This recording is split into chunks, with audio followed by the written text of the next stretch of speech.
За сайн байцгаана хүүхдүүдээ. Өнөөдөр физикийн ерөнхий шалгалтын 2012 оны A2-ыг тайлбарлая. Нэгдүгээр бодлого. Калориметрт байгаа 80 градус температуртай усанд 20 градус температуртай ган шаргийг бүрэн дүрсэн бол дулааны энергийг авч байгаа болон алдаж байгаа биеүүдийг нэрлэнэ. За тэгэхээр температур ихтэй биеэсээ температур багатай бие рүү дулаан шилждэг учраас 80 градусаас буюу уснаас ган шариг руу температур шилжинэ гэсэн үг. За тэгэхээр 80 градус маань буураад одоо 80 градус температуртай халуун ус байсан 20 градус Цельс температуртай ган шариг байсан гэвэл энэ хоёрыг 80 градус нь буураад 20 градус нэгсээд энэ хоёрын маань температур хоёулаа яг ижилхэн болдог. За энийг дулааны тэнцвэр гэдэг. За дулааны тэнцвэр бол бүх дулаануудын нийлбэр нь тэгтэй тэнцэл гэсэн үг. За дулаан шилжихдээ нэг нь дулааныг аавна, нөгөөх нь дулаанаа алдна.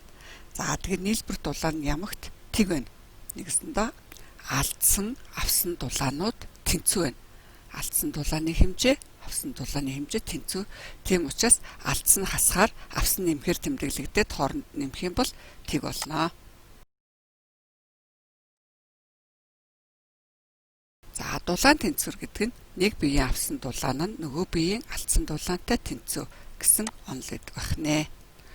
За доорх зүйлүүдээс дуу авиа үүсгэгчийг сонгоно. За тэгэхээр нар, сар, камертон, хонх, чих, нүд, цуурай, микрофон, зургийн аппарат. За энэ дотроос хүүхдүүд одоо ор тас хараагүй ч юм уу мэдэхгүй байгаа хэрэгсэл юу вэ гэвэл камертон байж магадгүй. За камертон гэдэг нь энэ их шиг цэрэг гэж монголчууд орчуулдаг. Одоо физикийн туршилтын дуу авианы туршилтын гол хэрэгсэл байгаа. За энд ийм сэрэ хэлбэртэй төмөр бит. За тэрийг юм модон хайрцагт бэхэлж өгсөн байдаг. За энэ сэрэний нэг шонг цохиж өгөхөд дуу авиа энэ хайрцгаар өсгөгдөн гараад нөгөө камертоныг дуургаж ингэж чичрүүлж өгч чаддаг. Дуу авиа үүсгэгчийг сонгосон учраас энэ дотроос дуу авиа үүсгэгч нь за хонх мэдээж дуу авиа үүсгэн, за саяын бидний үзсэн камертон дуу авиа үүсгэн, за бусдууд нь бол одоо чих дуу авиа хүлээн авахч байна. Зургийн аппарат бол гэрэл ашиглан хийгдсэн. За энэ микрофон дуу авиа хүлээн авахч байна. Цуурай бол ойсон дуу, сар бол тэнгэрийн эрхэс, за нар бол тэнгэрийн эрхэс, нүд бол гэрэл хүлээн авахч гэд өөрөөр байна. За 10 м секундыг аль нь зөв шилжүүлсэн бэ гэж. За тэгэхээр 10 м секунд гэдэг маань 1 секундэд 10 м гэсэн үг.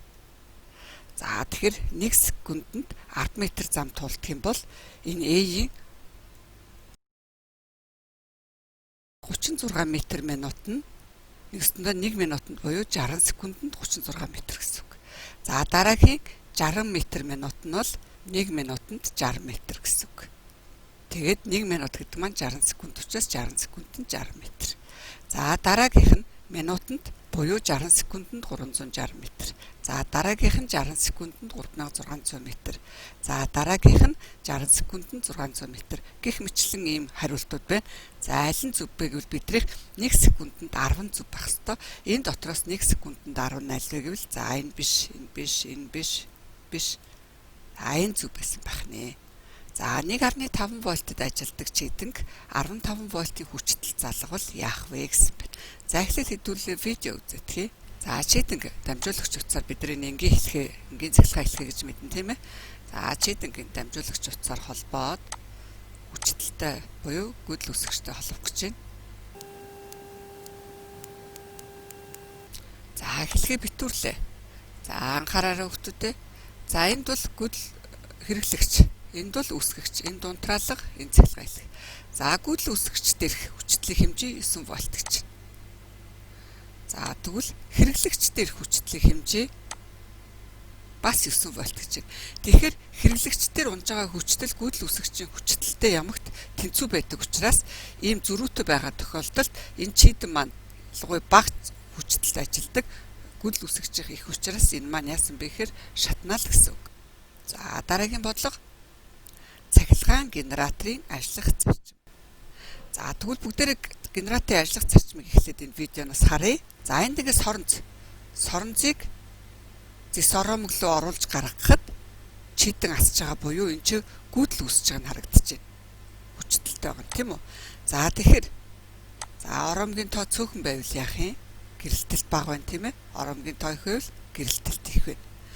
За энд ямар үйл явц явагдаж байгаа юм бэ гэхээр соронзыг хөдлөхөөр оромогт цахилгаан гүйдэл үүсээд байна.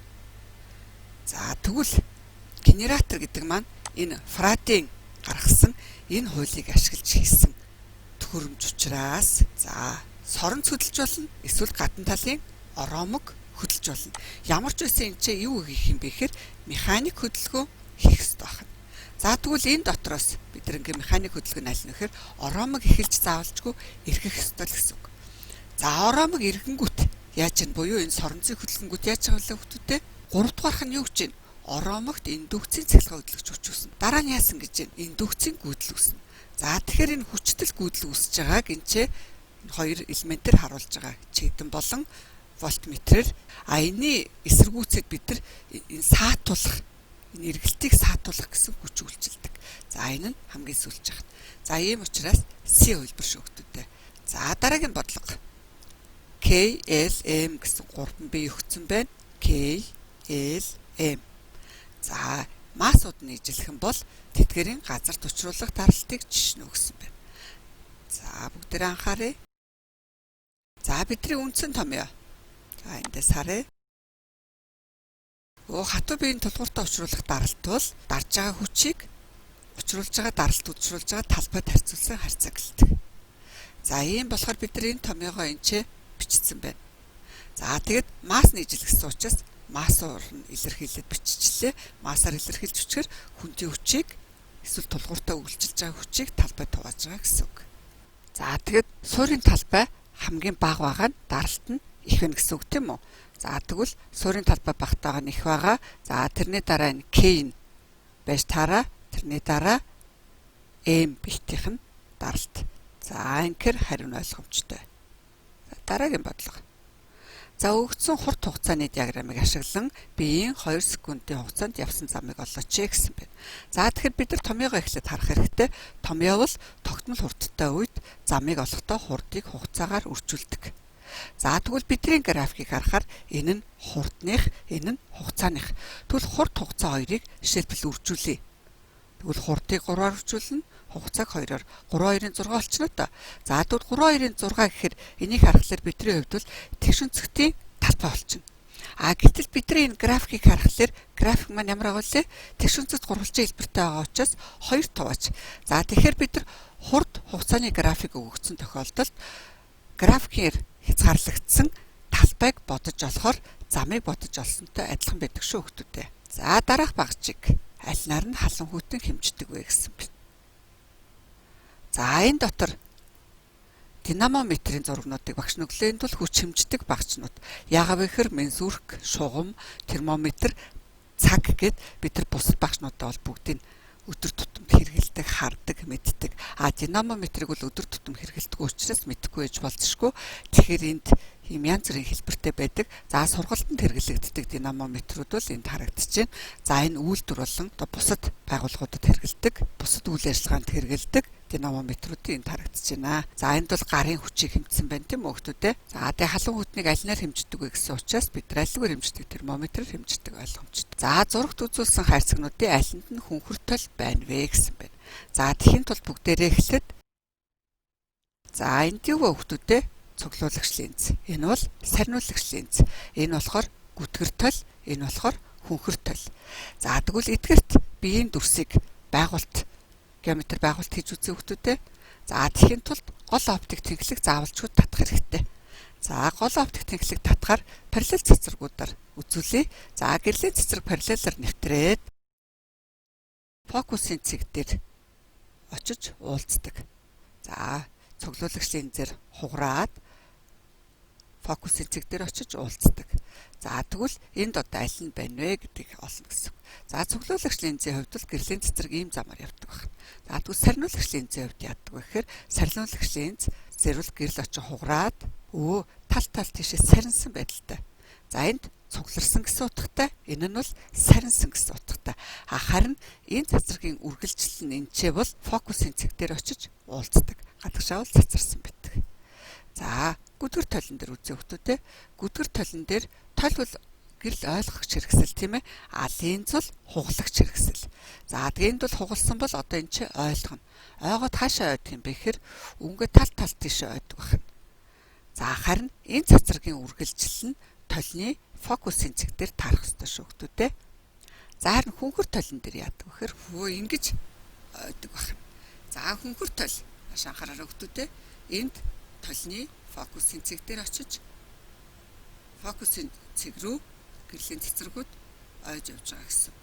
За тэгэхээр бидний бодлого болохоор алинд нь хүнхэр тол байгаа вэ гэсэн учраас нэгдүгээр цэцэрэг, хоёрдугаар цэцэрэг гэж үзвэл нэгдүгээр цэцэрэг маань ийшээ явсан байна. Хоёрдугаар цэцэрэг ийшээ гарсан байна.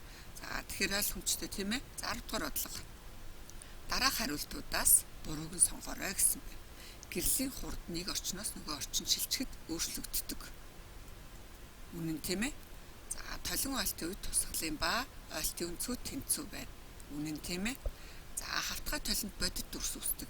Хавтгай толонд бодит дүрс үүсэх хүүхдүүдээ бидний дүрс бол бодит байх үнц авахгүй. Хавтгай толонд бодит дүрс үүсдэг бол бид нар бодиттой байна гэсэн утгаар явж байгаа шүү дээ. За энэ боломжгүй. Гэрэл тархаж буй орчиндөө чиглэлээ өөрчлөн тарах үзэгдлийг гэрлийн ойлт гэнэ. Үнэн. Анх тарсан орчиндөө чиглэлээ өөрчлөөд буцаад тарж байгаа үзэгдэл гэсэн үг. Энэ үнэн. Толонд биеийн дүрс үүсэх нь гэрэл ойх үзэгдэлтэй холбоотой. За энэ үнэн шүү хүмүүстээ. За тэгэхээр буруу хариулт нь C байсан байна тийм ээ. За дараагийн бодлого. За зурагт үзүүлсэн эргэвчийн системийг ашиглан ачааг жигд татаж байгаа бол F хүчийг тодорхойлооч гэсэн байна. За тэгэхээр энд 20 ньютон хүчээр ачаа бол дэлхийд татагдж байгаа. Харин ямар хүчээр татах юм бол ачааг дэше өргөж чадах вэ гэсэн байна. За тэхийн тулд бүгдээрээ видео үзье. За энд үл хөдлөх эргэвч байна. За үл хөдлөх эргэвч яадаг вэ хүмүүстээ?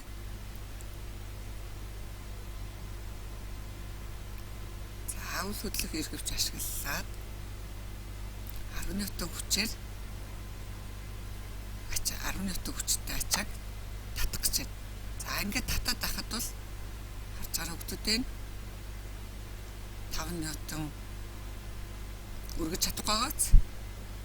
За ингэсээр байгаад хэд өрчөж өргөж. За энэ дээр бас одоо хүчээр энэ доошоо явуулж байгаа зам, ачааг дэше өргөж байгаа замуудыг бас сайн ажиглах шүү хүмүүстээ.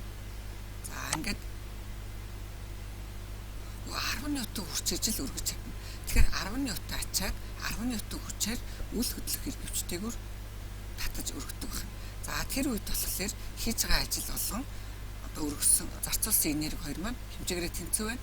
Харин өргөсөн ачааны өндрийн хэмжээ доош нь татсан хүчний өндрийн хэмжээнүүд нь тэнцүү байна. За тэгвэл хоёр ширхэг үл хөдлөх эргэвч байна. За мөн ялгаагүй хүмүүстээ хараарай 10 ньютон хүчээр л татна. Харин тэнд зайнууд нь адилхан байна. Мөн хүчний зарцуулсан ажил энергиуд нь адилхан. За ингээд 10 ньютон хүч зарцуулж өргөж байна гэсэн. За тэгвэл хөдлөх эргэвчээр яах юм бэ гэж хүүхдэд. За хөдлөх эргэвч мөн ялгаагүй 10 ньютон зинтэй ачааг өргөх гэж байна. За өргөөд байлаа. 5 ньютон өргөсөн ч өргөж чадчихна. За юу гэсэн үг вэ гэхээр 10 ньютон ачааг 5 ньютон хүчээр өргөж болж байгаа гэсэн үг. Харин энэ шилжсэн зай нь ялгаатай байгаа шүү хүмүүстээ. Шилжсэн зай нь юу гэж байна? Ялгаатай. За энэ шилжсэн зай ялгаатай байгаа юм чи харж байна. Харин нөгөө өргөсөн ажил зарцуулсан энерги хоёр бол адилхан. За тэгэхээр 5 ньютон хүчээр 10 ньютон ачааг өргөж болдог байна хөдлөх эргэвчээр. За тэгвэл үл хөдлөх ба хөдлөх эргэвчийн системээр буюу одоо бидний өнөөдрийн бодлого төгснөр бол яаж болж байгаа гэхээр хараараа хүмүүстээ.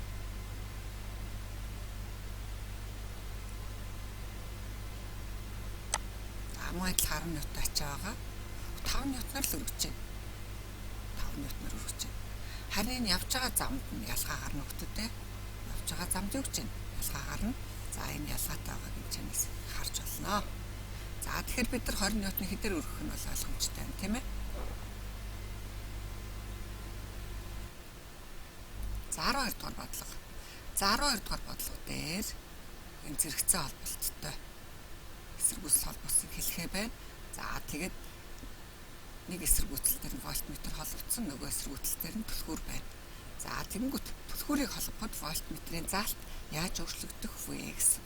За тэгвэл дахиад бидүүлээ туршилтын видео үзье. За энэ ч багш нь ингээд одоо зэрэгцээ холбосон эсэргүүцэлтэй хэлхий ажиллаж үзэх гэж байна. За анааш анхаараарай. За вольтметрийн заалт нь хоёр түлхүүр хоёулаа салгаатай үед л тэг байна. Тийм ээ хүүхдүүд. За тэгээд эсэргүүцлүүд нь хэмжээний адилхан байгаа. За нэгдүгээр түлхүүрийг залгахад 18 вольт зааж байна. Хоёрыг салгасан ч 18 заасан хэвээр байна. Салгасан ч 18 заасан хэвээр байна.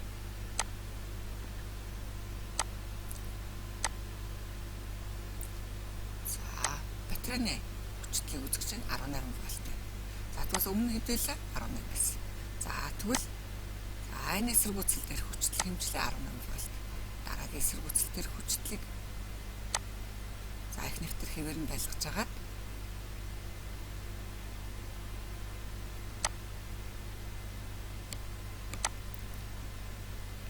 зэрэгцээ холболттой үед бол хүчтэл хуваарлагддаггүй гэдгийг л одоо энэ туршилтаас харж байгаарай. Зэрэгцээ холболтын үед хүчтэл хуваарлагддаггүй. Тэгэхээр бидний өдөр тутам хэрэглэдэг гэр ахуйн цахилгаан хэрэгслүүдийг бид нар одоо урт тасгагч буюу давхар залгууруудад холбоход бүгдээрээ ажиллаж чаддаг. Яагаад гэвэл бүгдээрээ 220 вольтод ажилладаг хэрэгслүүдийг зэрэгцээ холбодог байна. Яг энэ хэлхээтэй адилхан. За харин одоо яг энэ туршилтанд үзүүлсэн хэлхийг харуулж байгаа нөхдүүдээс харсан уу?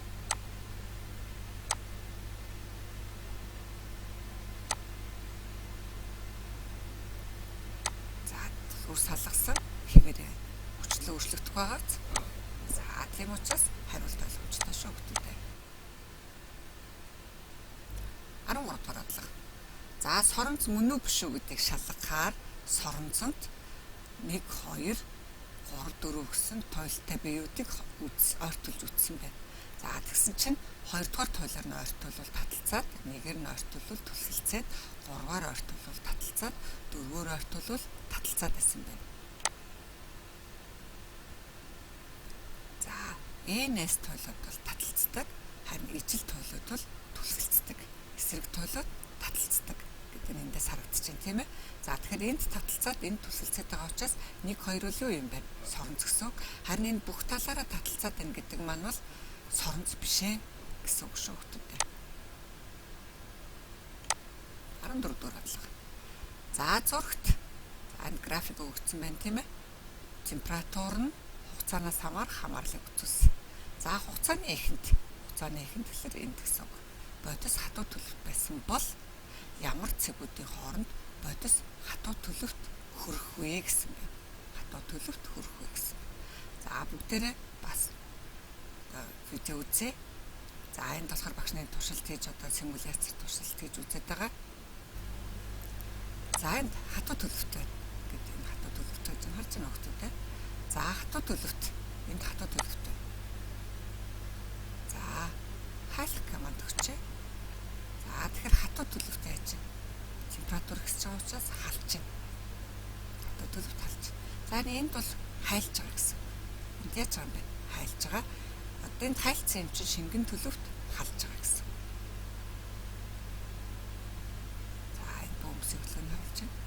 За энд ууршиж байгаа. Температур өөрчлөгдөхгүй ууршиж байгаа. За энд хийн төлөвт орсон гэсэн үг. За буцаагаад бүгдээрээ конденсацид оруулах команд өгье. Хөргөх. За конденсацид ороод одоо уур маань шингэн төлөвт орлоо. За шингэн төлөвтөд хөрж гин. За бөмбөс маань хөдөлгөөн яаж хурж байгаагаар автуудаа. За шингэн төлөвт хөрлөө. За энд мөн зарцлаа. За одоо зарцаад дууссан чинь хатуу төлөвт хөржээ. За тэгэхээр бидний хайл график вэ гэдэг нь ойлгомжтой тийм үү хүүхдүүдээ. За дараах хэмжигдэхүүнүүдэд тохирох нэгжийг зөв харгалзуулаач гэсэн байна. За харъя хүүхдүүдээ. Дулааны тоомжвол жоул. Дулаан багтаамжвол жоулыг оох нь кельвин. Хувийн дулаан багтаамж нь жоулыг оох нь килограмм градус Цельс гэж бид нар боддог. А цаашдаа ахлах ангид бол жоулыг авах нь килограмм кельвин шүү хүүхдүүдээ. За чадал бол 1 цугцантыг ажилладаг учраас жоулыг авах нь секунд байгаа. 16 дугаар бодлого. За дараах тэгштгэлүүдээс аль нь фото эффектийн үзэгдлийг илэрхийлэх вэ гэсэн байна. За тэгэхээр фото эффектийн үзэгдэл бол мэдээж энэ A. За B нь болохоор дулаан тэнцвэрийн тэгштэл байна. C нь болохоор энерги хадгалагдах хувирах хууль байна. За энэ Joule Lenz хууль байна. D нь за энэ мөн энерги хадгалагдах болон хувирах хууль байна. Механик энерги хадгалагдах хувирах хууль нь CD байна. За фото эффектийн үзэгдэл гэдэг нь болохоор гэрлийн энерги металл руу тусаад буюу фотонууд металлд байгаа электроныг түлхэж гаргах үзэгдлийг фото эффект гэдэг. 17 дугаар бодлого. Дараах үүсгүүрүүд ямар энергийг цахилгаан энергид хувиргадаг вэ? За амархан тийм ээ хүүхдүүдээ үзье. Генератор бол механик энергийг, хуруу зай бол хими энергийг, нарны зай бол гэрлийн энергийг, термометр батарей бол дулааны энергийг багнэ. 18 дугаар бодлого. Конвекцоор дулааны энерги зөөгдөхийг илэрхийлсэн өгүүлбэрүүдээс бурууг нь олооч гинэ. За тэгвэл конвекц гэж юу вэ? Гэдгээ бид нар мэдэх хэрэгтэй тийм ээ. За видео үзэх хүмүүстээ. За энд хоол гэж байна тийм ээ.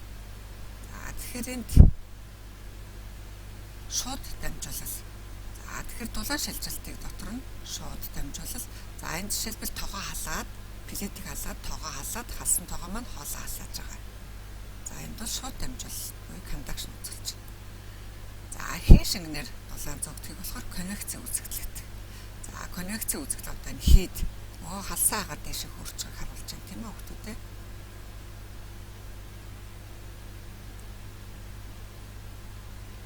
За мөн хөрхөрөө чинь боож байна.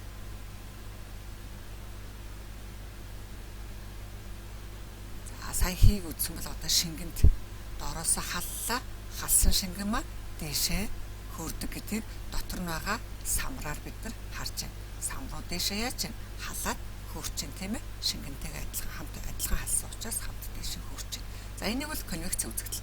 Тэгэхээр хий шингэний урсгалаар дулаан зөгдөг. Энэ бол харин цацралаар дулаан. За тэгэхээр гэрлээс гарч байгаа цацрал энэ термометрийн заалтыг хэсгээд байгаа хүүхдүүд харж байна уу? За цацралаар. За тэгэхээр одоо наран чарна гэдэг бол цацралаар дулааныг бий төгөлөж авч байгаа гэсэн үг шүү хүүхдүүдээ. 19 дугаар бодлого. За цагиргаар гүйдэл хэрэгжин гэж үзэж байгаа юм байна. За энэ үед цагиргын төвдийн үүссэн соронцоо орон чиглэл нь хаашаа байх вэ гэсэн байна. За тэгэхээр хүүхдүүдээ хараарай. За MRI томограф гэл монголчууд мэднэ тийм ээ. За тэгэхээр тэр аппаратанд бол тэр одоо бид нэг багчин дотор ордог байна шүү дээ. Тэр багч маань бол энэ цагирган гүйдэл шүү хүүхдүүдээ. Харин энэ дотор байгаа хүний биеийн дагуу юу үүсдэг вэ? Соронцоо эндөгцөн шугам үүссэн байдаг байна. Харж байна хүүхдүүдээ. За тэгвэл энийг за энд цагирган гүйдэл явлаа. Баруун шургийн дүрмээр цагирган гүйдлийн дагуу эрхээ ургуу байрлуулах юм бол гарын дөрвөн хуруу соронцоо эндөгцөн векторын чиглэлийг зааж байгаа шүү хүүхдүүдээ. Тэгэхээр хаашаа байгаа нь тодорхой тийм ээ. 20 дугаар бодлого. Биеийг 10 м/сек хурдтай эгцтэй шидсэн бол шидсэн цэгээс доошоо 2.2 м-т биеийн хурд ямар байх вэ гэсэн байна. За тэгэхээр 10 м/сек-ийн хурдтай шидээд тэгээд буцаж бууж байгаа. За энэ зургийг харж байна хүүхдүүдээ. Доошоогоо яаж чинь хурдсаж чинь. Дээшээ бол яаж чинь удаашрч чинь тийм ээ. Тэгвэл за бидний саяын бодлого бол эндээс биеийг шидээд доошоо унсан. За тэгвэл доошоо 2.2 м-т ямар хурдтай байх вэ тэрийг бодож олоорой гэсэн. За тэгэхээр шидсэн цэгийн харалтай цэг дээр бол энд 10 м/сек хурдтай шидсэн бол энд мөн 10 м/сек байгаа шүү хүүхдүүдээ. Харин доошоо бол ихсэж байгаа. Тэгэхээр 10-аас ихссэн хариу гарна. 10-аас ихссэн хариу нь 12.2 12 14 байна. Тийм ээ. За энд 56 гэж байна. 56-аас ойролцоогоор хэд орох вэ? 7 88. За 7-аар нийтэйгээр нэхэр энэ C бол болохгүй. За тэгвэл нөгөөдөл нь яаж бодох вэ гэдгийг харъя бүгдээрээ. За томьёо яах юм бэ гэхээр хүүхдүүдээ хараарай. Маш анхаарай хүүхдүүдээ. Эцсийн хурдны квадратаас эхний хурдны квадратыг хасаад хурдтгалыг 2 дахин үржүүлсэн харьцуулах юм бол явсан зам гардаг. За тэгэхээр бидний явсан зам бол өгөгдсөн гэсэн 2.2 метрт. За тэгээд эцсийнх нь болох гэж байгаа бид нар. А эхнийх нь бол 10 байсан. А энд 2.2 байсан. А энэ А нь бол G гэж бодчих гэсэн үг шүү дээ. За онлын хувьд дэлхийн татах хүчний оронд дэшээ шидэгдсэн биеийн хурд удаашрт доошо бий бол хурдцгаа гэсэн байна. За эцсийн хурдаа саяын томьёогоор олжлоо. За тэгээд тохирох хэмжигдэхүүнүүдийг оруулахаар 12 м/сек гэж гарч байна хүүхдүүд. 21-р бодлого. За 68 Фаренгейт температурын 68 Фаренгейт температурын утганд Цельсийн хэдэн градусын утга харгалзах вэ? За бүгдээрээ та энэ томыг заавалжгүй бичиж тогтоож авах шүү хүүхдүүдээ. За Фаренгейтийн хуваарийг Цельс руу шилжүүлэхдээ 32-ыг хасаад 9.5-д үржүүлж өгдөг байна.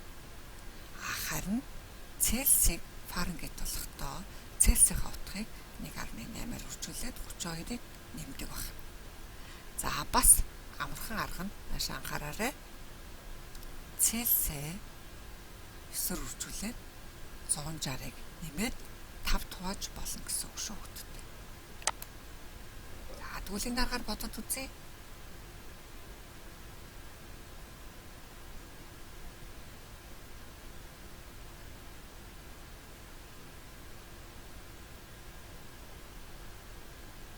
За онлын хувьд Фаренгейт нь усны хүлдэхийг 32, буцлагыг нь 212 Фаренгейт гээд тэгээ хоорондох зайг нь 180 тэнцүү болсныхаа нэгийг 1 Фаренгейт гэж гаргасан эрдэмтний нэр шүү.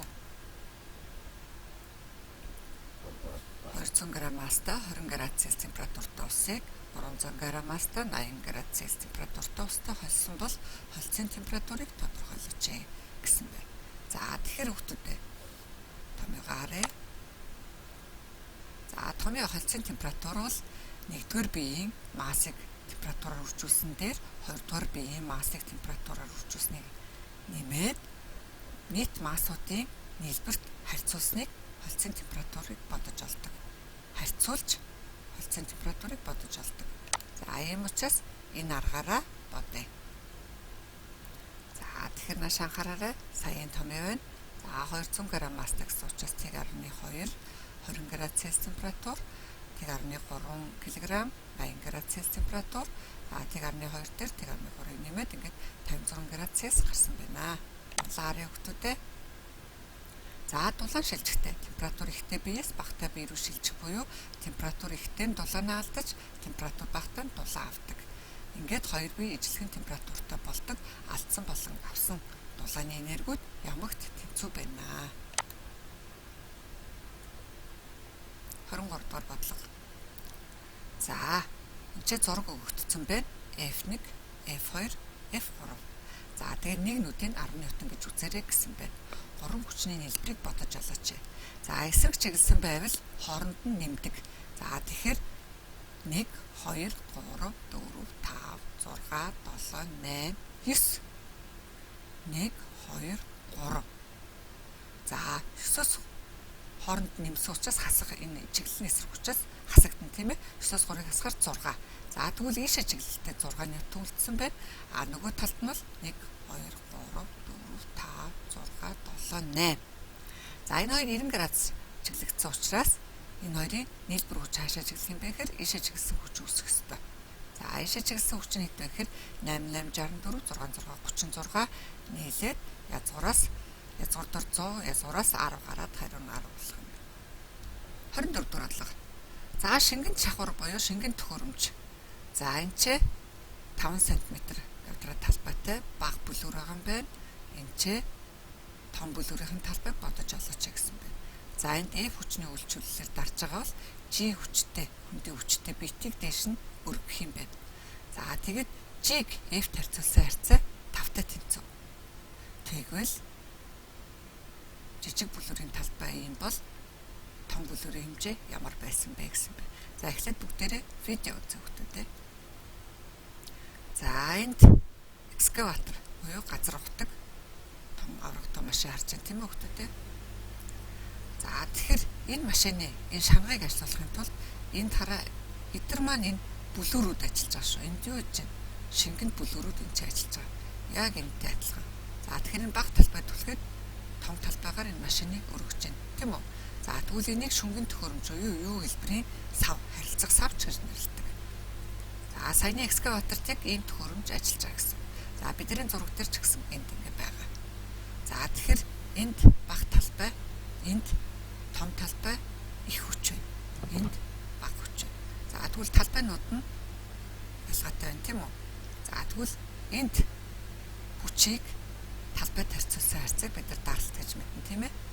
Тэгвэл энэ дээрх даралт шингэн төхөөрөмжийн жижиг бүлүүр дээрх даралт, том бүлүүр дээрх даралт хоёр ямагт тэнцүү байдаг. Энэ хүчрүүд маань 5 дахин ялгаатай байсан бол талбай нь 5 дахин ялгаатай байгаа гэсэн үг шүү хүүхдүүдээ. За энэ бага хүчээр бага талбайд, их хүчээр их талбайд гэсэн.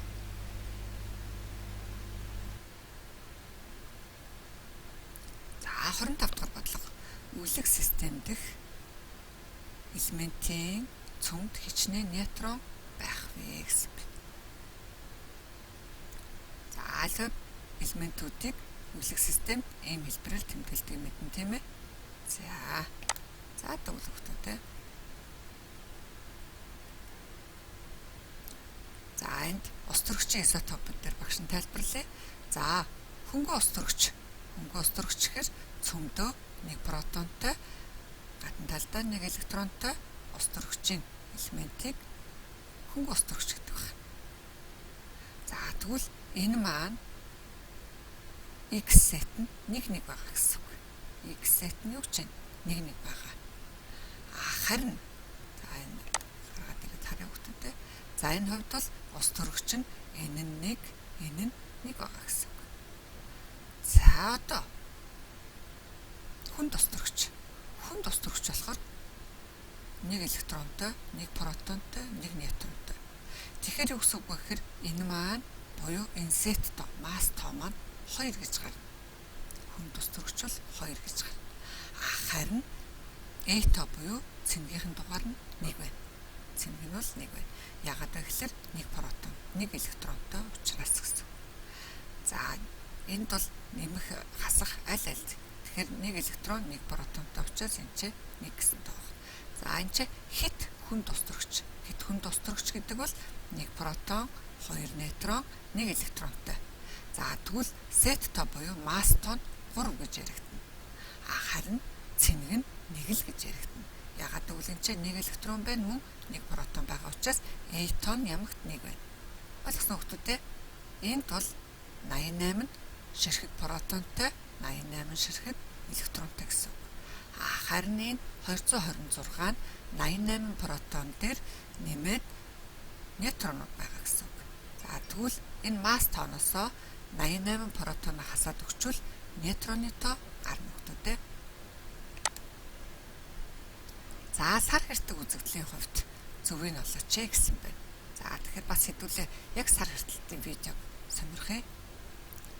За сар.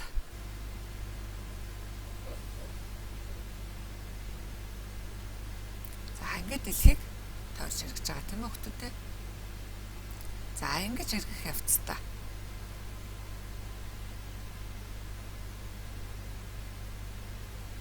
нарыг дэлхийтэйгээ хамт тойроо эргэж байгаа.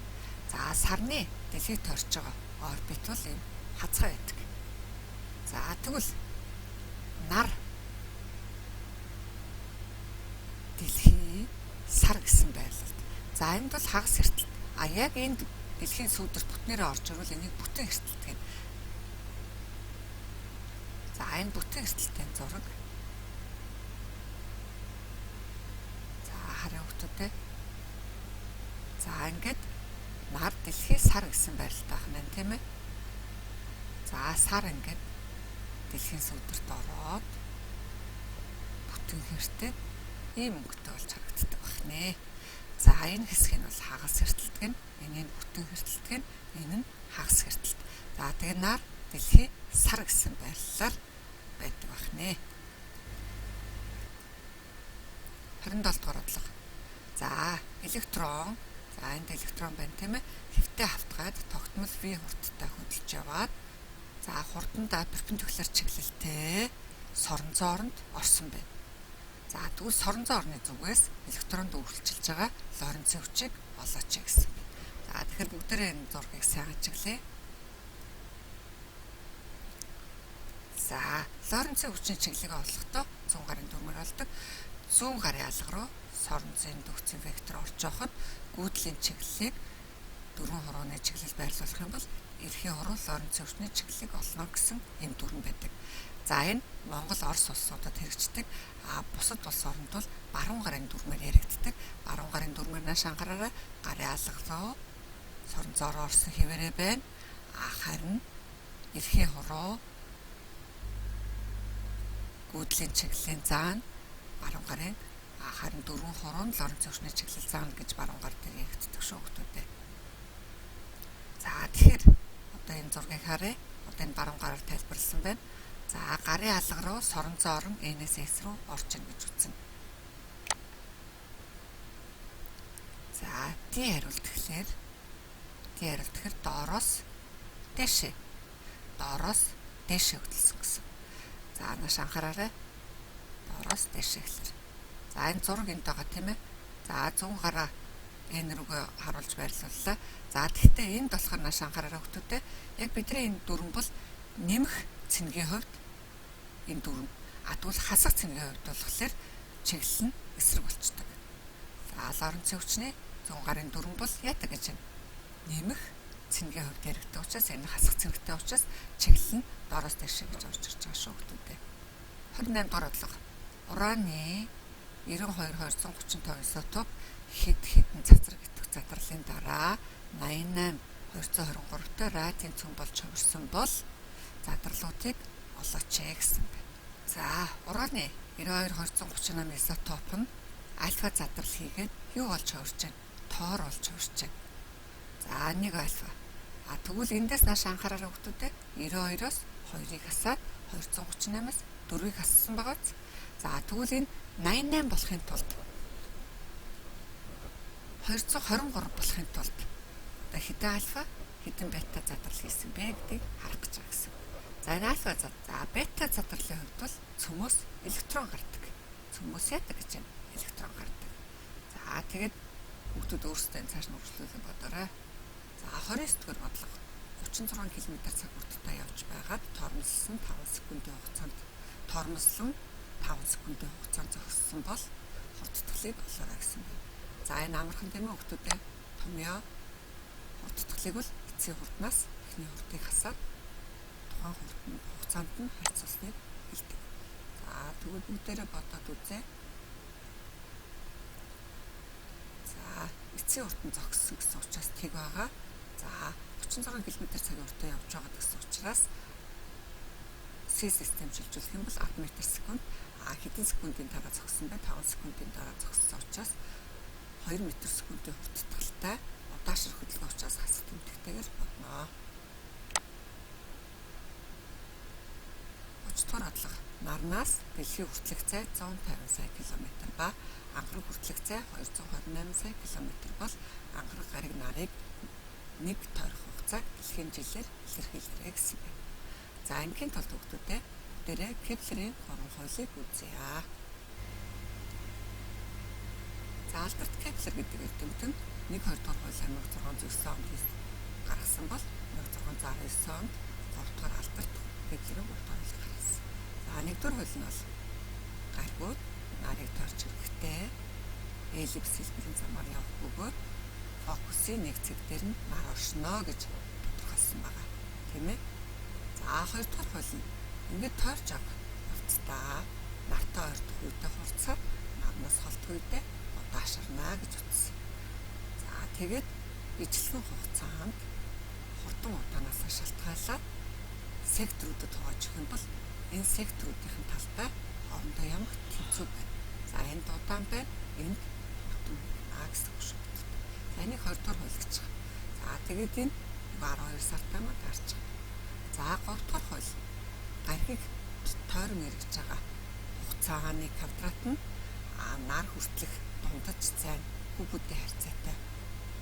Харьцаа нь ямагт гариг болгоны хувьд тогтмол байна гэсэн. Энэ зөв тогтлыг нээжлүүлсэн. За тийм учраас бод, сугар, дэлхий, Марс гэд гаригууд маань бүгд адилхан. За одоо энэ ч дэлхий байна, энэ ч Марс байна. Анх гариг байна. За тэгвэл энэ хоёрын цайн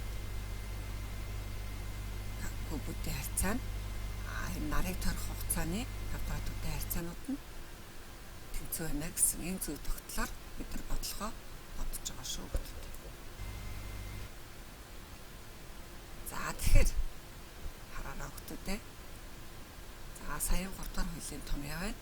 За эндээс бид нар бодож олох гэж байгаа. За тэгээд орлуулах юм бол дэлхийн жилээр илэрхийлсэн учраас хугацаагаа 1 жил гэд үзсэн. За тэгээд кубд харьцдаг. За энийг математикийн хурдан бодохоор куб зэрэгт гэдэг маань нэг зэрэгтийн үлдээжүүл квадрат зэрэгтээс энэ маань язгуураас гараад ирнэ тийм ээ. За тэгээд хооронд нь харьцуулаад ийм амархан болгож чад бодорой. За 76 гэдэг ойролцоогоор 75 гэсэн үг. 75 гэдэг маань 3, 50 гэдэг маань 2. 2-ны 3 гэдэг утгаар нь бодох юм бол хэд гэж гарч ийн ойролцоогоор ингээд цааш нь өөрсдөө бодорой хүмүүстээ. За 31 дугаар бодлого. За идеал хэм концентрац температур өгөгдсөн бол даралтыг бодож олооч гэсэн байна. За концентрац гэдэг бол 1 м кубд оногдож байгаа бөмбөсийн тоо хэмжээл гэсэн үг шүү хүмүүстээ. Тийм учраас видео үзээ хүмүүстээ. За энд хоосон сав байна. За тоглуулад үзье. За ингээд даралт хэмжигч багч байршуулсан термометр байршуулсан. За бөмбөсийг хийгээд өглөө буюу энэ чинь концентрац гэсэн. За тэгэхээр нэг жилхэн дагуулж байгаа бөмбөс юм. За тэгэнгүүт энэ чинь даралтын хэмжээ ихсэж ирж байгаа зөвхөн даралтыг нь заагаад эхэлж. За энд бол жишээлбэл 300 Кельвин температуртай. За дахиад концентрац нь ихсгээд өглөө даралт яаж вэ? Ихсэж байна. Ойлгомжтой хүмүүстээ. За даралт бүр ихсээд байна. Тэгэхээр температурын тогтмол байлгаад концентрацийг нэмэгдүүлвэл яг тийм байна хүмүүстээ даралт ихсэх юм байна. За тийм учраас бүгдээрээ бодлого бодгийг л шууд хамааралтай байна гэж ойлгосон юм чинь. Томьёогаараа хүмүүстээ. За кинетик энергийг концентрацаар үржүүлснээр 3/2-тай тэнцүү гэсэн. За тэгэхээр энэ маань кинетик энергийн хооронд томьёогоо очих юм бол N K T гэсэн томьёого шүү. N K T гэсэн томьёого шүү. Ингээд харилцаа бодож олно. 32 дугаар бодлого. Дараах санаанууд долгионы тарах хурд гэсэн хэмжигдэхүүний тухай гэдэгтээ санал нэг байвал тийм үгүй гэдэг сонголтыг хийгээрэй гэсэн байна. За долгионы урт ба хэлбэлцлийн үеийн харьцаа. Томьёороо хүмүүстээ. За долгионы уртыг хэлбэлцлийн үеийн харьцаад хаваасныг юу гэх юм бэ? Хурд гэдэг байна. За тэгвэл бид нар тарах хурд гэдэгтэй тааруулж байгаа тийм ээ. За тийм учраас харъя. За долгионы ижил фаста цэгүүдийн хооронд хамгийн бага зайг долгионы урт гэдэг хурд гэдгүү тийм ээ. За орчны цэг нэг бүтэн хэлбэлцэл хийх хугацаанд долгион тарах зайг долгионы урт гэдэг. За тийм учраас хариулт нь аль өгөхтэй? Тийм. Юу гэж вэ? Үгүй гэдэг хариулт нь тийм үү өгөхтэй.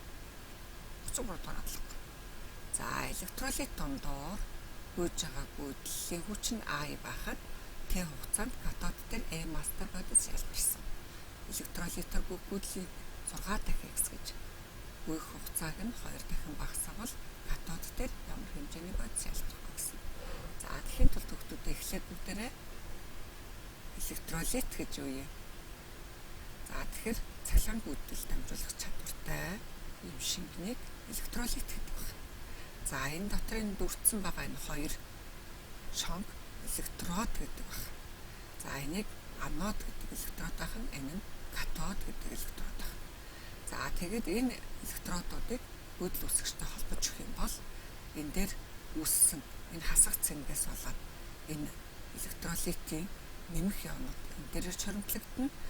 Харин нэмэх электрод дээр сөрөг явнууд ирж цугларч наалтдаг. За энийг бодис хоримтлогдох, бодис ялгарах гэж нэрлэдэг. За энэ явагдаж байгаа үзэгдлийг бол электролизийн үзэгдэл гэдэг. За энэ үзэгдлийг ашиглаад манай Монголын ертөнцийн цэцгийн үйлдвэр бол зис болон молибденыг ингэж ялгаж баяжуулаад авдаг байна. За мөн альва гадаргууг маш гоё жигд цэвэрхэн бодё гэвэл мөн энэ электролизийн үзэгдэл ашиглаж боддог. За ийм учраас бодлогын томьёогоо бүгдээрээ харъя. За массыг олохын тулд яана гэж нөхдөдөө цахилгаан химийн эквивалентийг цэнгээр үржүүлдэг байна. За тэгвэл цэнгийн оронд тохирог томьёог тавих юм бол гүйдлийн хүчийг хугацаагаар үржүүлээд цахилгаан химийн эквивалентээр үржүүлдэг. За тэгвэл бидний хувьд гүйдлийн хүчин 6 дахин 6 дахин хэсэгдсэн бүх хугацааг нь 2 дахин багасгацсан. Энийг 2 дугаацсан. За тэгээд 6-г 2 дугаар 3 болно. Тэгвэл яасан бэ хүмүүстээ 3 дахин ихссэн гэсэн үг тийм ээ. 34 дугаар бодлого. За устөрөгчийн атомын борын постулат. За тохироггүй хэлбэрийг болоорой гэсэн. За тэхийн тул бүгдээрээ онол үүсгэн. За постулат 1. За бор гэдэг эрдэмтэн маань борон постулат гаргасан бөгөөд борлонгийн бүгдээрээ сайхан уншиж танилцсан. Электронууд колоны хүчээр цөмөөдөрч орбитал хөдөлдөг.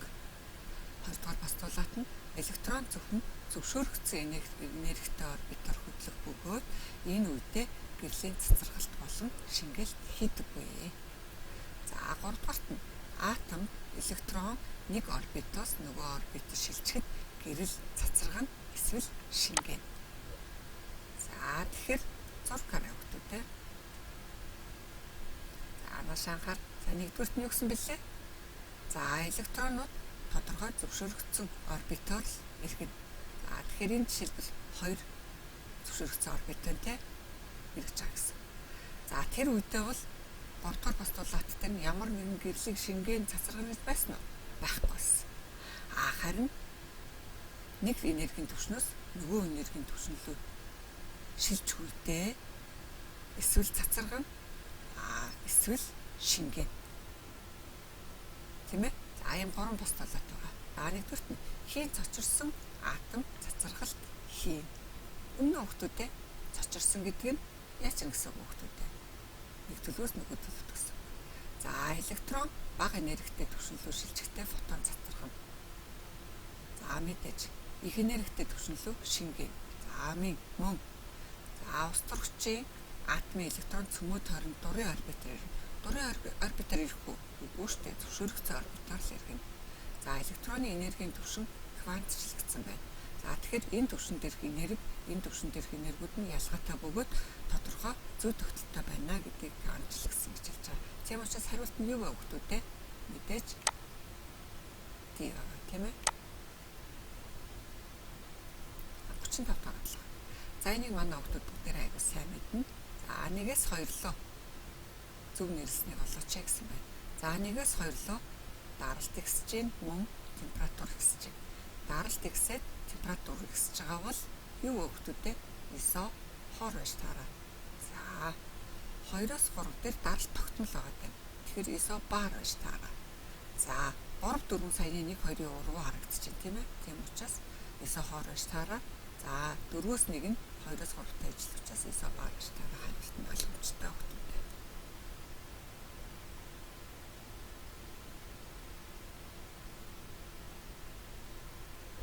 За 36 дугаар бодлого. 10 кг масстай бие чөлөөтэйгээр 1.8 м өндрөөс хонох үед бие толгох хүчний импульс болооч гэсэн. За тэгэхээр маш анхаарал өгдөө. Импульс гэдэг бол хурдыг массаар өртсөнтэй тэнцвэдэг. Тэгэхээр бид нар чөлөөтэй унах байгаа учраас 1.8 м-с өндрөөс унах үеийн яг газар дөнгөх үеийн хурдыг олчих юм бол массаар өрчүүлээд бодчих гэсэн. За массыг хотоор үржүүлнэ. Мөн хүчийг хугацаагаар үржүүлж байна. Бидний хувьд бас өгөгдсөн учраас энэ чөлөө туналтын томьёоноос юу олох өгөгдөдөө утаа олж ирж байгаад утнаа гэсэн.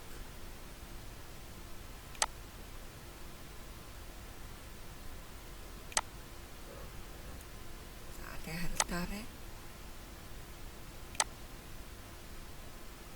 За бас нэг амархан юм болохоор секунд тутамд 10 м/секундээр хурдсаж идэг тийм үү?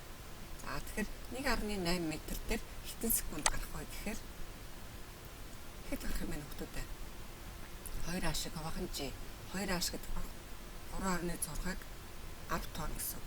Тэгэхээр тэг 36-аас тэг 1.6 секунд гарна. Тэг 1.6 секундэд гэдэг маань хурдан секунд тутамд 10-аар юм чинь хэд гарах юм бэ? 6 гарах юм байна. 6-гаар үржүүлээд 60 гарах юм байна. Энэ амархан биш үү? За цэнгэлэгдсэн 3 ижил бөмбөлөг KLM зурагт үзүүлээд за хасаг 17 нэмэх 11 нэмэх 5 кулон цэнэгтэй байгаа юм байна. За тэгэд K бөмбөрцгийг K-ийг L-тэй шүглцүүлээд дараа нь L-ийг M-тэй шүглцүүлсэн бол бөмбөрцгүүд ямар цэнэгтэй болох вэ гэж. За алдарт эрдэмтэн кулон бол одоо цэнэгтэй бисүүдийг хооронд шилжүүлэхэд цэнгээ ижил тэнцүү хуваарлаж авдаг гэдэг таамаг дэвшүүлээд түүнийгээ баталсан байдаг. За жишээлбэл одоо Q цэнэгтэй B цэнэггүй Bтэй. За тэгээ шүглцүүлээд үзье. Шүглцлээ. За тэр үед яах юм бэ гэхээр цэнгээ хуваагаад авцсан байна. За тэгвэл энэ хууль зүйн тогтлоор бид нар бодох учраас нөгөөд бодчихно тийм ээ. За 38 дугаар бодлого 1 мм-т 500 зураас бүхий дифракцийн товн дээр 500 нанометр долгионы урттай гэрэл перпендикуляраар тусч байгаа бол 2 дугаар эренбийн максимум ямар өнгө өнцгөр харагдах вэ гэсэн. За тэгэхээр гэрэл тусгаад энэ нарийнхан завсаар гаргахаар энэчээ буюу дифракцийн торыг нэвтрүүлэхээр энэ гэрэлтэй харанхуй зурвсууд ээлжилж үүсдэг. За тэгээ голынхын тэггээд 2 тишээ 1 2 гээд дугаарлаад явдаг. Адилхан дугаарлаад явдаг. За тэгэхээр саяын зургийг эндээс гэрэл үүсээ гэрэлтэй харанхуй зурвсууд ээлжилсэн. За тэгээ голынхын тэг дугаартай 2 талд нь 1, тэрний 2 талд 2. За тэгэхээр бид нар 2 дугаар эренбийн максимум буюу 2 дугаар эренбийн максимум энд анх зарсан өнцгөөс хэдэн градусаар хазаалсан бид нар хазаалтын өнцөг болгож байгаа гэсэн. Тэр харин хөтөдөө. За m лямбда тэнцүү дэг үчгэн синус альфа. За m гэдэг нь болохоор хэдвэр эренби максимум b гэдэлж байгаа. За энэ тусч байгаа долгионы урт байгаа. За энд болохоор дэлгэц хүртэлх зай байгаа. Энд хазаалсан өнцөг байгаа шүү хөтөдөө. За тийм учраас бодохдоо за энэ томьёоноос бид нар синус альфагаа олох учраас манайш анхаараарай 2 дугаар эренб. За энд долгионы уртын хэмжээ байна. За энд 1-ийг 1 мм байт тийм ээ. 1 мм-ийг 500 баасан гэж бодсон. За ийм учраас бидний хувьд T-5 буюу синус альфа T-5 гэдвэл 30 градус гэдэг тийм ээ хөтөдөө. За 39 дугаар бодлого. Математик дүүжингийн уртыг 4 дахь хэсэгэл хэлбэлслийн давтамж яаж өөрчлөгдөх вэ гэсэн. За бүгдээрээ энэ видеог үзнэ. За математик дүүжингийн хэлбэлслийн үеийг судлаа хөтөдөө. За энэ дүүжинг за 45 градус дээрээс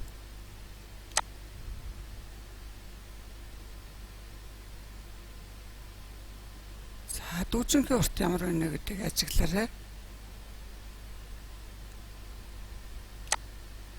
За одоо 2 дүүжинтэй болоход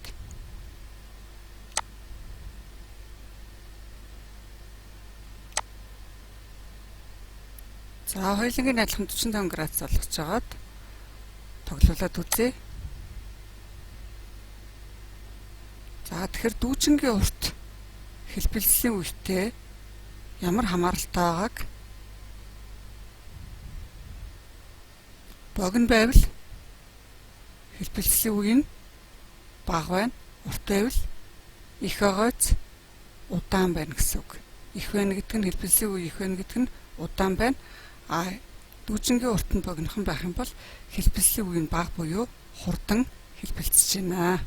За тийм учраас хүүхдүүдээ одоо дүүжингийн уртыг 4 дахин ихсвэл хэлбэлслийн давтамж яаж өөрчлөх вэ гэдгийг саяын видеоноос өөрсдөө дүгнэлтийгээд бодорой хүүхдүүдээ. За 40-р бодлого. За квадратын оройнууд дээр нэмэх, хасах, нэмэх цэнгүүд өгөгдсөн квадратын төвд үүсэх цахилгаан орны хүчлэгийн хэмжээг бодож олооч гэсэн байна. За энд бид нар ямар томьёо ашиглах юм бэ гэхээр за энэ цахилгаан хүчлэгийн томьёо хүчийг туршиг цэнэгт харьцуулж олдог шүү хүүхдүүдээ. За энэ учраас томьёо маань энэ хэлбэрт орноо.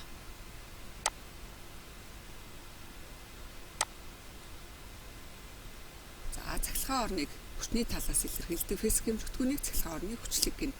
Хүчлэг ихвэл цахилгаан орон хүчтэй байна гэж үзнэ. За тэгэхээр хүүхдүүдээ энд нааш анхаар энд жишээ үзүүлэх шин. За нэмэх цэнэг бол түлхсэн чиглэлд үүсгэнэ. Q1 цэнэг түлхэж. Энэ нэмэх нь бас ийшээ түлхэнэ. За энэ хоёр тэнцүү байвал устна. Энэ хасах бол өөрлөгөө татна. Энэ хасах бол өөрлөгөө татна. За ийм хэлбэртэйгээр үүсгэж боддог. За тэгвэл бидний хувьд энэ чи яаж байгаа гэхээр хасах учраас өөрлөгөө татна. Нэмэх түлхэн. За тэгвэл энэ хоёр маань усталцсан гэсэн үг.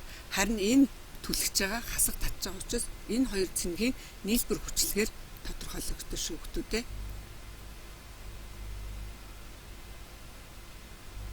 41-р бодлого.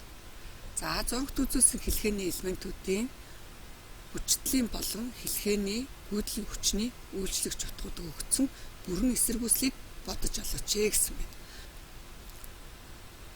За тэгэхээр хэлхээний хэсгийн омын хуулийн томьёог ашиглана. За бүрэн эсэргүүцлийг бодохдоо, хувьсах гүйдлийн бүрэн эсэргүүцлийг бодохдоо идэвхтэй эсэргүүцлийн квадрат дээр индукцийн болон багтаамжийн эсэргүүцлүүдийн ялгуурын квадратыг нэмээд язгуураас гаргасантай тэнцүү байдаг. За энэ зарчмыг ашиглаад тэрний эсэргүүцлийг бодож олно гэсэн үг шүү.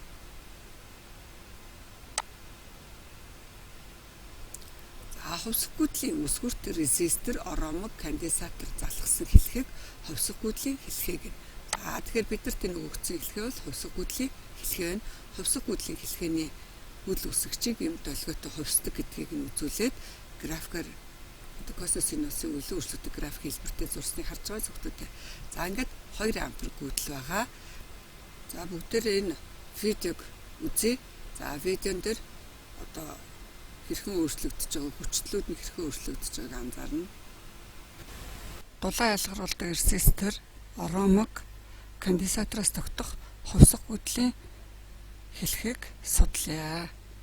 За энэ ч хүчтэл нь эсэргүүцлийн хүчтэл ямар вэ тоглуулж үзье.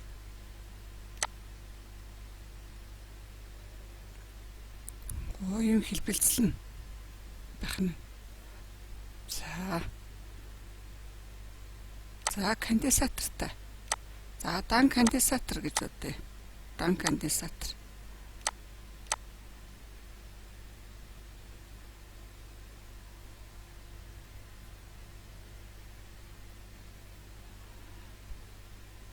За дан оромог.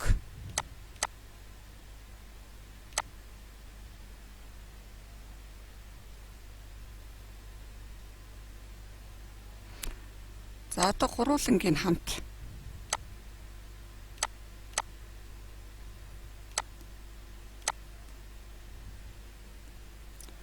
За тэгэхээр цуваа холбогдсон хувьсах гүйдлийн хэлхээ маань бидний бодоод байдаг косинус синусын хуулиар үеийн өөрчлөгддөг гэж бодоод байдаг график маань энд ингээд харагдаж байна. За тэгвэл гүйдлийн хувьд хүчтлийн хувьд ямар байгааг нь харъя. За хүчтэл нь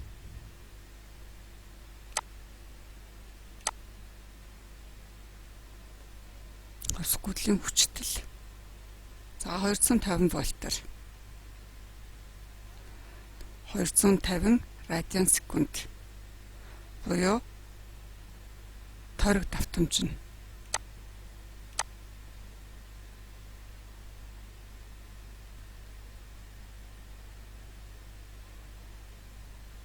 За омегагаа ихсхий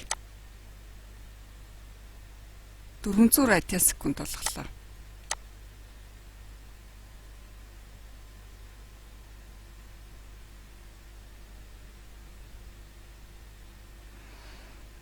За хүчтэй хэсгийг 400 вольт. Юу өөрчлөгч нь хүүхдэд харагдаж байна уу?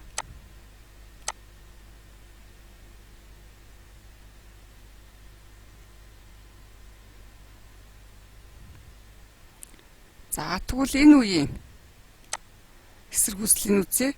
За эсэргүүцлээ бид нар 300 ом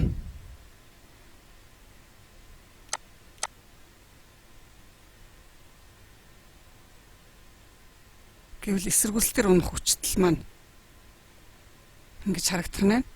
За тэгвэл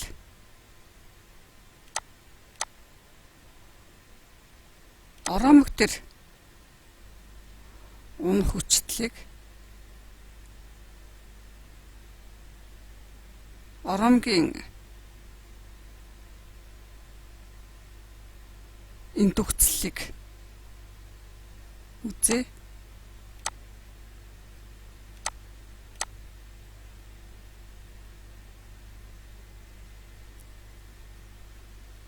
За конденсатор дээр үзье. За конденсатор 500 микрофарад. 500 микрофарад.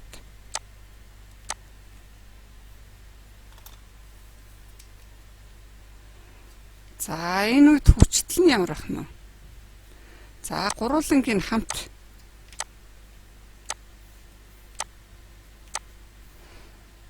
за гүйтэл, хүчтэл, эсэргүүцэл, оромог, конденсаторуудын үйл ажиллагаа зэрэг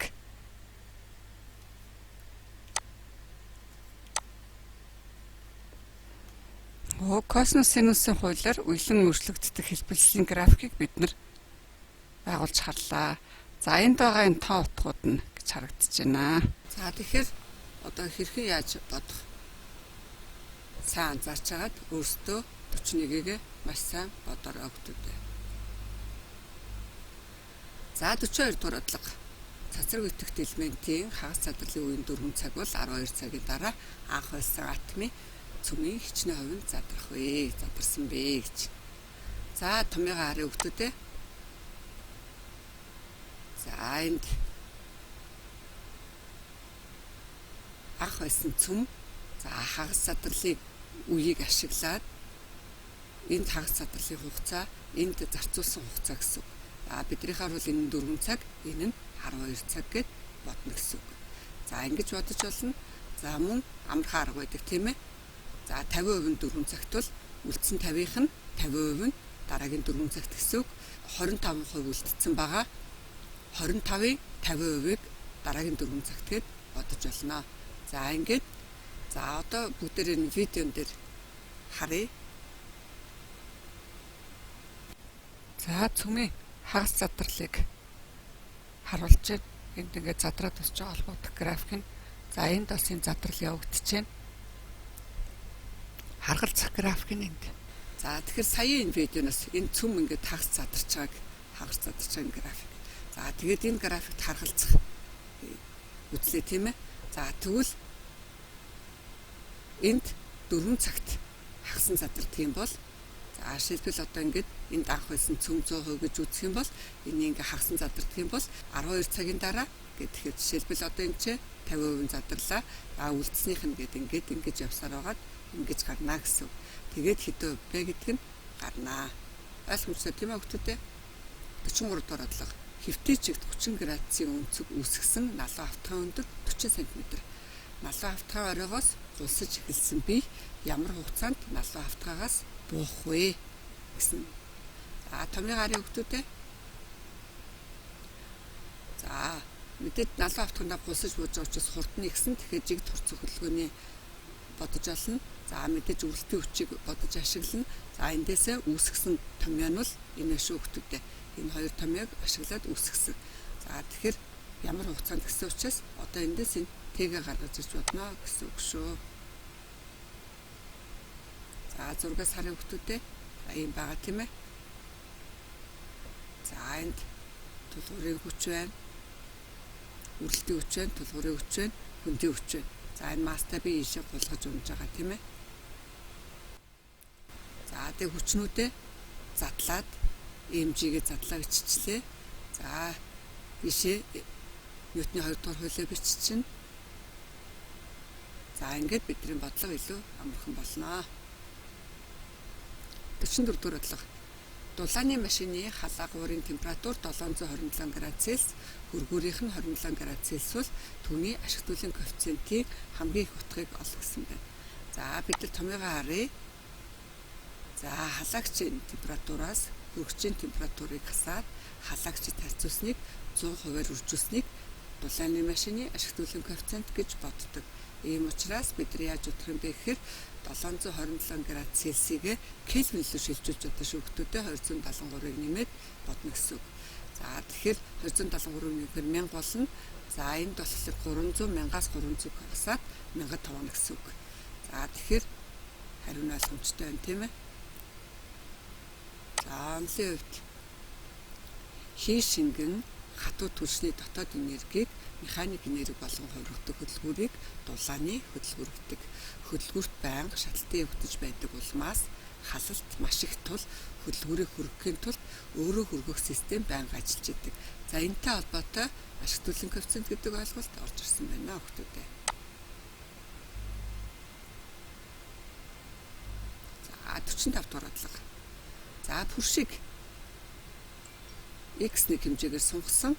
Дараа нь түүнээс хэмжээнээс сунгасан хэмжээнээсээ дахиад 2x нэг хэмжээгээр шахсан бол үеийн харамхайн потенциал энерги шахахаас өмнөх үеийнхээс хэрхэн өөрчлөгдсөн бэ гэдгийг бодох гэж байна.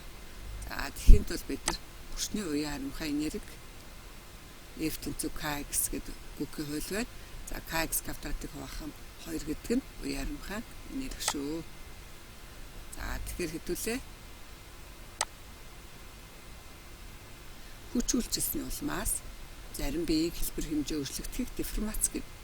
Хүчний үйлчил зогсоход бие анхны хэлбэр хэмжээндээ буцаж байвал харамхай деформац, буцахгүй бол налархай деформац гин шүү. За тэгээ бидний хариулт хариулт.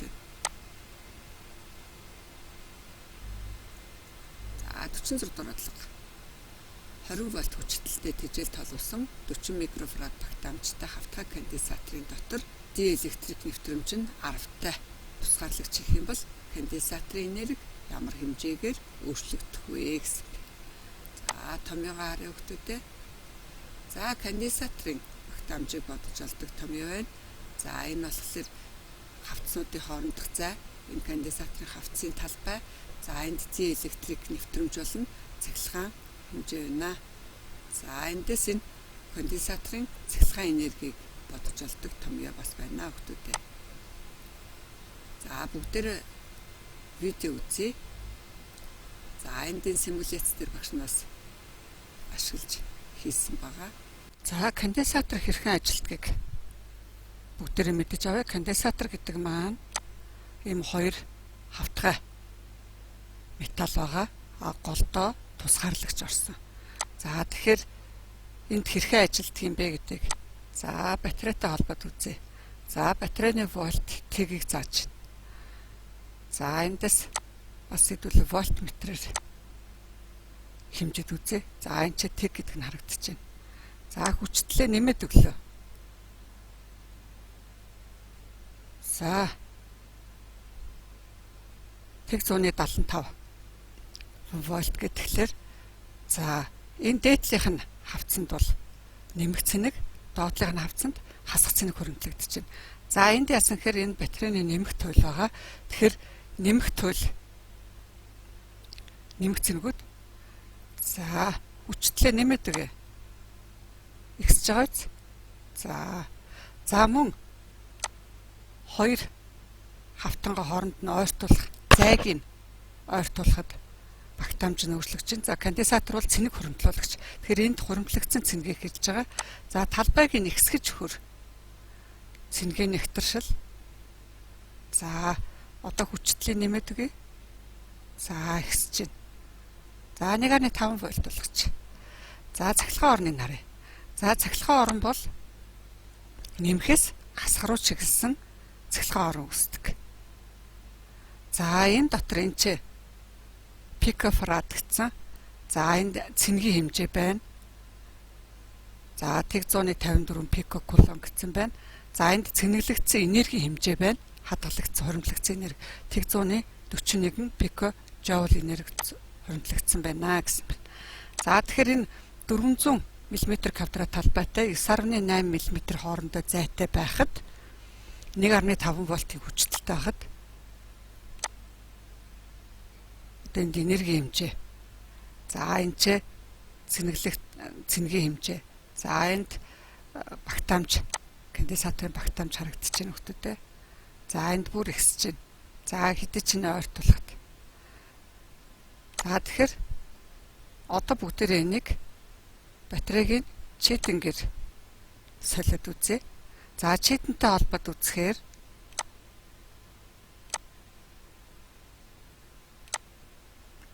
за энд ингээд цэник хуримтлагдаагүй учраас читэн ажиллахгүй байна. За тэгвэл батарейтай холбож өгөөд хуримтлалчлаа. За автангоо ойртуулад талбайг нэгсгээд их хэмжээний цэрэнг хуримтлуулчлаа. За энэний араас цэнэглэгдсэн конденсатораа читэнтэй холбох юм бол читэн маань асаад буцаж яаж вэ? Цэнэг нь багассаар байгаад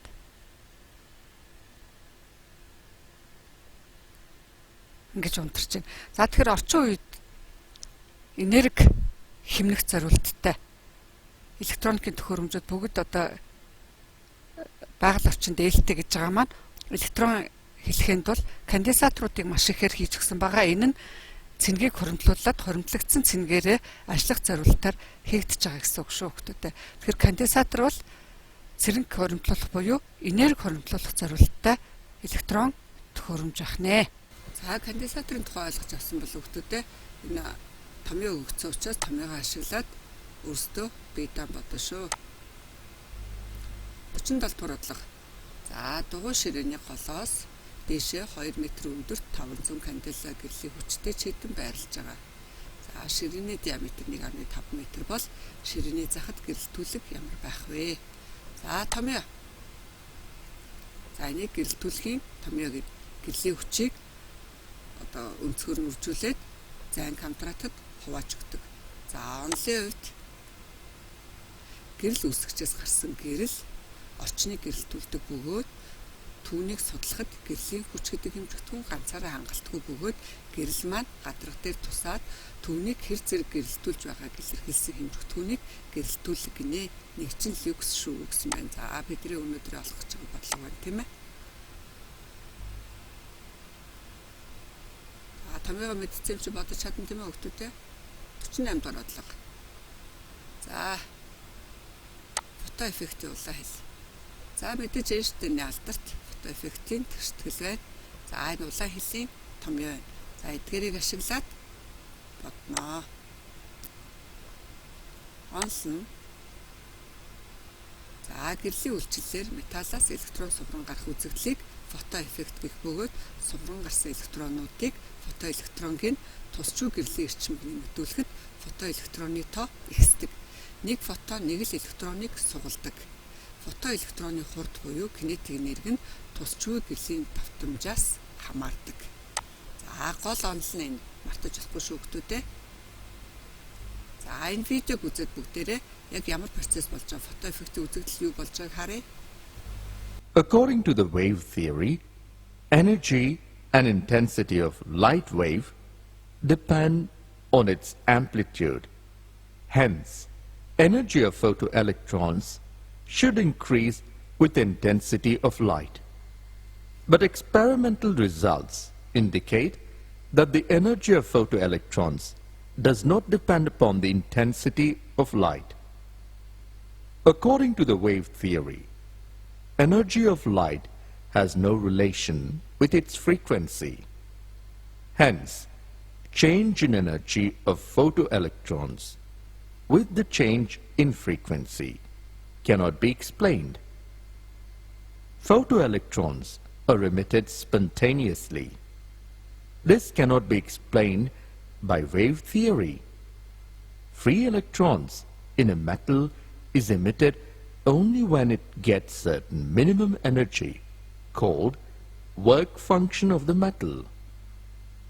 If the light has wave nature, free electron in metal may get energy gradually, and some time elapses before it gets energy equal to its work function and gets emitted. This is the contradiction to the spontaneous emission. With less intense light, the emission of electrons will be slower as per the wave theory. But with light of sufficiently high frequency, emission of photoelectrons is immediate even if its intensity is low. За тэгэхээр яг фотон маань электроныг түлхэж гаргаж байгаа гэдээ бол ажилладаг байгаа. Энэ дээшээ түлхэд гаргаад ирж байна. Энэ нь бол кинетик энерги шүү хүмүүстээ. За 2 дугаар хэсгийн бодлого руу оръё. 15 вольтын цахилгаан хөдлөгч хүчтэй 3 ohмын дотоод эсэргүүцэлтэй батарейд 12 ohмын эсэргүүцэлтэй хэрэглэгч залгажээ. Нийт эсэргүүцэл нь хэдвэ? Хөдлийн хүч нь хэдвэ? Ашигт үлийн коэффициент нь хэдвэ гэсэн байна. За тэгэхээр бид нар яг энэ өгөгдсөн бодлогын дагуу зураг зурж үзэх юм бол бид нарт ийм бодлого өгөгдсөн байна. За тэгвэл бид нар яаж бодох вэ хүмүүстээ? За нийт эсэргүүцлээ бодож олъё гэсэн байна. За тэгэхин тулд яах вэ? Дотоод ба гадаад эсэргүүцлийн нийлбэрээр бодогдно гэсэн үг бай. За дараа нь яа гэж байна? Нийт гүйдлийн хүчээ бодъё гэвэл цахилгаан хөдлөгч хүч нь 15 вольт учраас нийт эсэргүүцэлтэй хувааж олно. За ашигтуулын коэффициент гэхлээр анхаараарай хүмүүстээ. Дотоод эсэргүүцлээ нийт эсэргүүцэлтэй яасан бэ? Харьцуулж дотоод эсэргүүцлээ нийт эсэргүүцэлтэй харьцуулж ашигтуулын коэффициентийг бодож олно.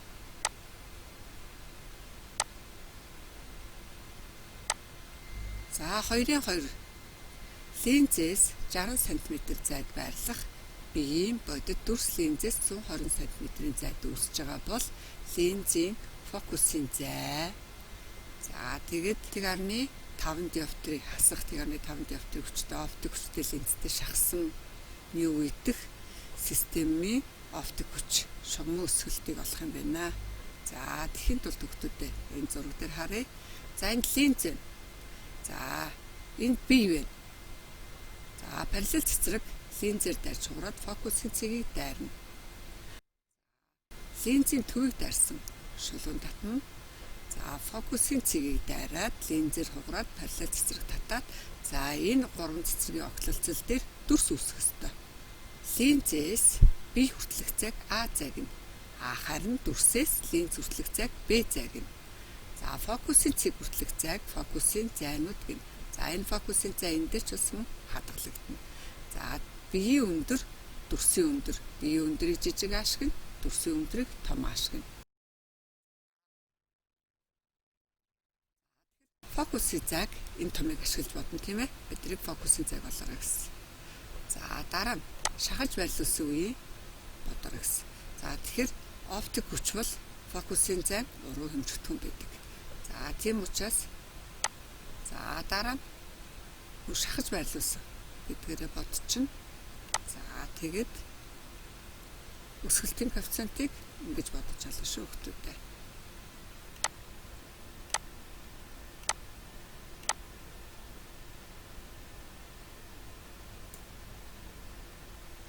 За 2-3 дугаар математик дүүжин тэнцвэрийн байрлалаас баруунгаар тийш 10 см зайд хазайлган тавьжээ. Тэнцвэрийн байрлалыг дайрах үеийн хурд далайц. За тэгээд тэгштгэл өгөгдсөн BC D-г олоорой гэсэн байна. За энэ T-ний хугацаанд E сантиметрийн хэмжээгээр хазайж байгаа. За тэгээд хурдыг бодож олоорой гэсэн байна. За тэгэхээр хүмүүстээ за бид нар яаж бодох вэ гэхээр за омега бол 2π ньютон тэнцүү. За хурд бол тэгштэглээсээ нэг удаа уламжил авсантай, дан уламжил авсантай тэнцүү хугацаагаар за тэгээд 40π маань За энэ төвчлөлдөө орлуулж байгаа шүгтүүдээ 10-ыг үржих нь 2πν гэж гарч байна. Тийм ээ. Омега нь бол энэ төвчлөл дээр өгөгдсөн нэг ашиглаад бодохоор за тэгээд бид бодож олоо гэсэн. За CT-ийг яаж бодож болох юм бэ гэхээр омега нь 2πν юм бол x-ийг нь хэд байх вэ гэж бодчихно гэсэн.